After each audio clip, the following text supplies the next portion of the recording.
સાહેબ ધોરણ 10 માં જરાક ગણિતમાં પેપર પ્રેઝન્ટેશન કેવું હોય જરાક બતાવો ને. હું તમને એ બતાવીશ કે પેપર પ્રેઝન્ટેશન કેવું કરવાનું છે, એ બતાવીશ કેવું નથી કરવાનું. હાલો બતાવું. આવું બિલકુલ કરવાનું નથી. સેક્શન એમાં સવાલો લખવા, ખાલી જગ્યાના સવાલો લખવા બિલકુલ નહીં લખવાના, કઈ જરૂર જ નથી. અને આ ખીચડો અને આ અક્ષર તમે જુઓ, થોડા વંચા જેવા લખો, બરાબર. આ ખીચડો કરવાની કોઈ બીજું ક્રમ અહીંયા લખવાના નથી. હાસ્યામાં પ્રશ્ન ક્રમાંક નહીં લખવાના, હાસ્યો ખાલી રાખવાનો, પ્રશ્ન ક્રમાંક હાસ્યામાં લખવાની. અને આમ જુઓ તમે, આમ જુઓ, આમાં પેપર ચેકરને ક્યાંથી ચેક કરવું ગમે હે ભાઈ, ક્યાંથી. અને આકૃતિ દોરી તો જો કાંઈ કોઈ લાગતું વળગતું નથી. એટલે આવું પેપર પ્રેઝન્ટેશન બિલકુલ હાલે જ નહીં, આવું કરાય જ નહીં. તો સાહેબ કેવું હોવું જોઈએ હે સાહેબ? પેપર પ્રેઝન્ટેશન કેવું હોય તો સારું લાગે. આવી જ આ બાજુ ઘૂમીને બતાવી દો. જો સેક્શન બી તો બરાબર વચ્ચોવચ, આન્સર બરાબર વચ્ચોવચ. અહીંયા જુઓ કેટલું સરસ સ્વચ્છ સુઘડ લખ્યું છે.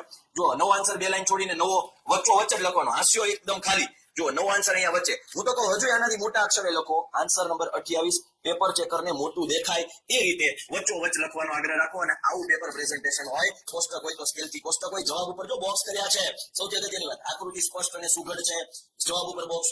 તો યસ, આવું પેપર પ્રેઝન્ટેશન હોય જવાબ ઉપર બોક્સ કરવા વાળું. તો ખાસ વિદ્યાર્થી મિત્રો, આ સારું પેપર પ્રેઝન્ટેશન છે જેનો તમારે આધાર લેવાનો છે અને ધ્યાન રાખવાનું છે. અને આગળનું બતાવ્યું હતું એવું તમારે બિલકુલ નથી કરવાનું. વિડીયો જો પસંદ આવે તો તમારા મિત્રોને શેર કરો, ચેનલને સબસ્ક્રાઇબ કરો અને આઈડીને ફોલો કરો.